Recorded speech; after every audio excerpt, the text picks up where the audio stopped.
जंगल में टुनटुनी चिड़िया अपनी छोटी बहन पिंकी चिड़िया और अपनी माँ टूनी चिड़िया के साथ फूलों के बने घर में रहती थी। उसकी माँ टूनी जंगल में फूल बेचने का काम करती थी। वहीं टुनटुनी चिड़िया को जादू सीखने का बहुत शौक था। वो जंगल में रहने वाले जादूगर से जादू सीख रही थी। वहीं बीमारी के चलते उनकी माँ की मौत हो जाती है। ऐसे ही काफी दिन गुजर जाते हैं।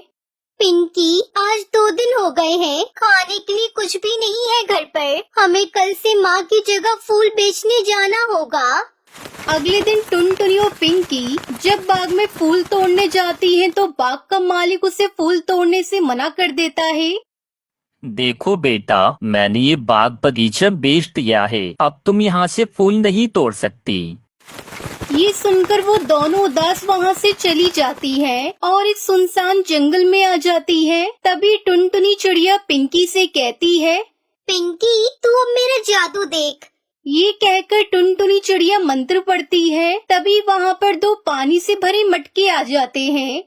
पिंकी, पानी का एक मटका मेरे ऊपर डाल दो। उसके बाद जब मैं फूल में बदलूंगी तो ध्यान रहे फूल तोड़ने के दरमियान टहनियाँ पत्तों को चोट न पहुँचे। और जैसे ही पूरे फूल तोड़ जाए तो मुझ पर ये पानी का दूसरा मटका डाल देना। मैं फिर से अपने असली रूप में आ जाऊंगी।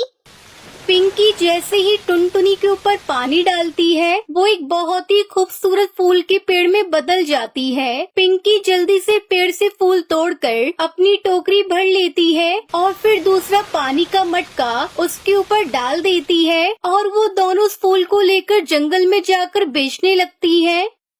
फूल ले लो, फूल, रंग बिरंगी खुशबूदार फूल ले लो।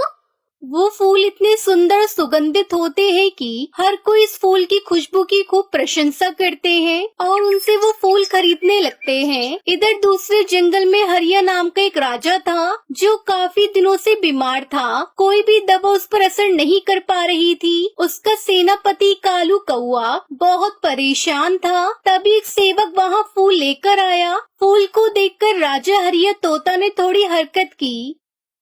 सेनापति कालू, ये फूल तो बहुत मनमोहन है। कृपया इसे हमारे पास रख दीजिए। सुनो सिपाही, कहाँ से मिला तुम्हें ये फूल? इस राज्य का चप्पा चप्पा छान मारो और इस पूरे महल को इस फूल से सजा दो। सिपाही वो फूल पूरे जंगल में ढूंढते हैं मगर उन्हें नहीं मिलते। तभी कालू कौवे को टुनटुनी और पिंकी फूल बेचती हुई नजर आती है। फूल ले लो, फूल, रंग बिरंगे फूल ले लो। कालू को उनसे सारे फूल खरीद लेता है। तभी राजा हरिया तोता पूरी तरह ठीक हो जाता है और अपने सेनापति से कहता है, कालू, मुझे आज इस टुनटुनी से शादी करनी है। इन्होंने मेरी जान बचाई है और अब हम इन्हीं के साथ अपनी जिंदगी बिताना चाहते हैं। फिर कुछ ही देर में राजा हरिया तोता टुनटुनी चिड़िया से शादी कर लेता है। टुनटुनी, तुम तो बहुत ही खूबसूरत हो, बिल्कुल एक फूल की तरह। लेकिन एक बात बताओ, ये खूबसूरत फूल आप कहाँ से लाती हो? जहाँ तक मेरा तजुर्बा है, मैंने आज तक जीवन में सद्भुत फूल को नहीं देखा है। फिर टुनटुनी चिड़िया अपने जादू के बारे में राजा हरिया तोता को सब बता देती है।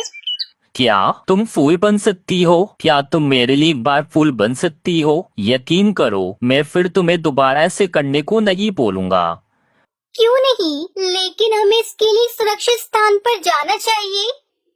फिर टुनटुनी और राजा हरिया तोता एक खाली जगह पर जाते हैं। फिर राजा जैसे ही पहले मटके का पानी टुनटुनी पर डालते हैं वो खूबसूरत फूल के पेड़ में बदल जाती है। फिर राजा दूसरे मटके का पानी डालते हैं और वो फिर से पहले की तरह हो जाती है। पर ये सब कालू कौवा छुपकर देख रहा था। अच्छा, इस राजा की पत्नी टुनटुनी को जादू आता है। ये फूल में बदल जाती है। मुझे कुछ करना होगा। उसके सारे फूल तोड़कर बाजार में अच्छे दाम में बेचूंगा। ऐसे ही काफी दिन गुजर जाते हैं। कालू कौवा टुनटुनी चिड़िया को बहाने से अपने साथ एक सुनसान जगह पर ले गया। सुनो रानी साहिबा, मैंने कल आपको फूल बनते हुए देखा है। मैं जानता हूँ कि आपके अंदर फूल का पेड़ बनने वाला एक अद्भुत कला है। प्लीज रानी साहिबा, एक बार मेरे लिए फूलों का पेड़ बनकर दिखाओ ना, आपकी मेहरबानी होगी। कालू कौवे के बार बार जिद करने पर टुनटुनी उसकी बात मान जाती है, क्योंकि टुनटुनी बहुत ही भोली और साफ दिल की चिड़िया थी। देखो कालू, ध्यान रहे किसी भी हाल में पेड़ की टहनियाँ और पत्तों को कोई नुकसान नहीं पहुंचाना चाहिए। तुम बहुत ही आराम से मुझ में से फूल तोड़ना और उसके बाद ये दूसरी मटकी का पानी मेरे ऊपर डाल देना, ठीक है? फिर टुनटुनी के कहे अनुसार कालू कौवा उसके ऊपर मटके का पानी डाल देता है। वो फूल बन जाती है। फिर कालू कौवा बड़ी बेरहमी के साथ उसके सारे फूल तोड़कर वहाँ से भाग जाता है। बेचारी टुनटुनी फूल बनी वहाँ पर बेहोश पड़ी रहती है। उसकी सारी शाखाएं जमीन पर पड़ी थी। तभी कुछ देर बाद बहुत जोर से बारिश होने लगती है। टुनटुनी अपने पहले रूप में आ जाती है। वो बहुत जख्मी थी। तभी पिंकी चिड़िया वहाँ से गुजर रही थी और वो अपनी बहन को जख्मी देखकर उसे अपने घर ले आती है और उसकी मरहम पट्टी करती है। तभी कुछ देर बाद राजा हरिया तोता अपनी पत्नी टुनटुनी को ढूंढते हुए उसके घर आते हैं। टुनटुनी उसे कालू कौवे की सारी हरकतों के बारे में बता देती है। महाराज, कालू कौवे ने मुझे धोखा देकर मेरी सारी टहनी के फूल बड़ी बेरहमी से तोड़े और मुझे जख्मी हालत में वहीं छोड़ गया। वो बहुत ही बुरा है महाराज।